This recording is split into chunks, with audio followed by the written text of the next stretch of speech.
Ako po ay lubos-lubos na nagpapasalamat po sa Spike and Serve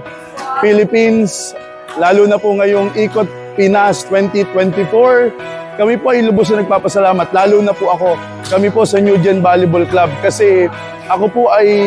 para bang bagamat ako'y bata pa, na ituturing ko ang aking sarili na tradisyonal na coach or trainer po, kasi kulang ako sa mga kaalaman, sa mga makabagong pag-iensayo, mga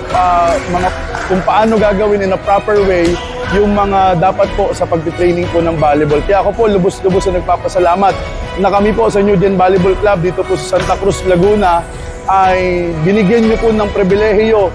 na maturuan po kami kung paano po gawin yung mga tama pong gawin sa